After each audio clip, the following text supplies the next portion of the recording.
નમસ્કાર, આપ જોઈ રહ્યા છો લખત ન્યૂઝ અપડેટ ચેનલ। તમામ સમાચાર અને અપડેટ મેળવવા માટે ચેનલને સબસ્ક્રાઇબ કરો અને બેલ આઇકન પર ક્લિક કરો જેથી તમામ સમાચાર અને અપડેટ તમને મળી રહે। નાનકેવાડિયા ગામની સીમમાં નર્મદાની મોઢવાણા માઇનોર કેનાલ છલકાતા ખેતરમાં પાણી ફરી વળ્યા। ખેડૂત દ્વારા વાવવામાં આવેલ જીરું, તુવેર, એરંડા સહિતના પાક ડૂબી જતા લાખો રૂપિયાનું નુકસાન થવાની ભીતિ।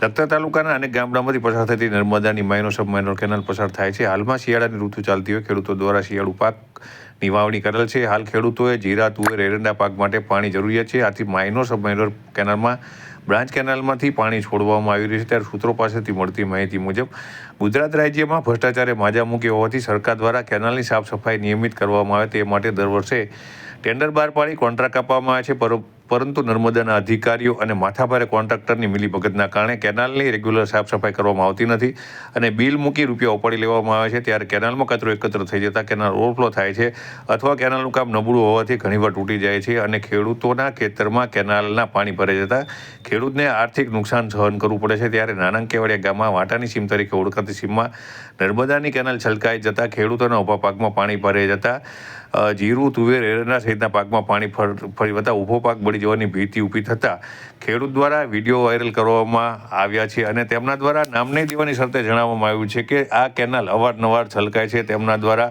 દર વર્ષે આ બાબતે નર્મદા વિભાગને રજૂઆત કરવામાં આવે છે, તેમ છતાં કોઈપણ પ્રકારની કાર્યવાહી કરવામાં આવતી નથી।